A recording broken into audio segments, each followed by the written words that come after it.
আসসালামু আলাইকুম রহমতুল্লাহি ওয়া বারাকাতুহু। ইন্নাল হামদালিল্লাহি ওয়াহদা ওয়াসসালামু আলা ইবাদিহিল্লাযিনা ইসতাফা আম্মা বাদ।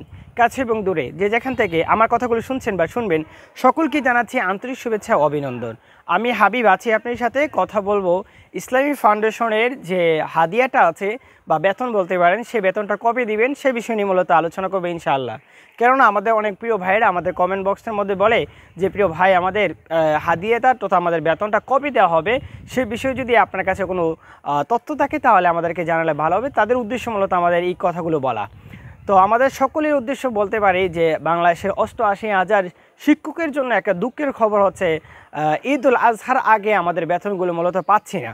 তার মানে হচ্ছে ৮৮,০০০ শিক্ষকের একটা দুঃখের খবর হয়ে দাঁড়ায়, সেটা হচ্ছে ঈদুল আজহার আগে আমাদের বেতনগুলো পাওয়া যাচ্ছে না। কেননা আমাদের কাছে অনেকটা আশা ভরসা ছিল যে ঈদুল আজহার আগে আমাদের বেতনগুলো আসবে, তবে আমাদের ঈদুল আজহার আগে আমাদের কাছে বেতনটা আসতে পারে নাই। এটা হচ্ছে আমাদের দুঃখের খবর। কারণ আপনারা জানেন সারা বাংলাদেশের মধ্যে ৮৮,০০০ শিক্ষক এবং শিক্ষিকা তারা মূলত এলমে দ্বীন কোরআন সুন্নাহর জ্ঞান মূলত ছোটো ছোটো বাচ্চাদেরকে দিয়ে রাখেন।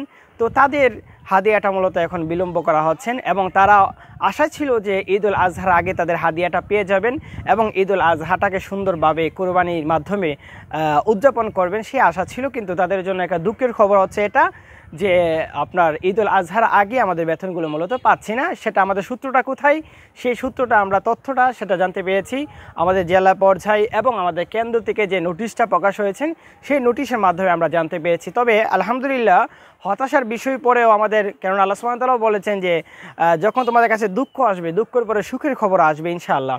তো দুঃখের পর আমাদের সুখের খবরটা আশা রাখতে পারেন ইনশাআল্লাহ। সেটা হচ্ছে ২০ তারিখের ভিতরে, এই মাসের ২০ তারিখের ভিতরে আমাদের বন্ধ এখন চলতেছে। আপনারা জানেন যে বন্ধের পরে ইনশাল্লাহ আমাদের যখন খুলবে ২০ তারিখের পরেই আমাদের বেতনটা ইনশাল্লাহ পেয়ে যাব। সেটা আমরা মূলত আপনাদের কাছে শেয়ার করতে পেরেছি। আশা করি আপনারা বুঝতে পেরেছেন যে ঈদুল আজহার আগে, যেহেতু এখনও আমরা জানি যে ৩ তারিখ থেকে ইসলামী ফাউন্ডেশন বন্ধ হয়ে গিয়েছেন এবং ১৬ তারিখ পর্যন্ত বন্ধ থাকবে। তার মানে হচ্ছে আমাদের টোটাল এখন আমরা বেতনটা মূলত পাচ্ছি না। এবং পাশাপাশি এই জিনিসটা আমরা জানি যে ২০ তারিখের ভিতরে আশা রাখতে পারি ইনশাল্লাহ যে আমাদের হাদিয়াটা যেটা আছে সেটা আমরা ইনশাল্লাহ পেয়ে যাব।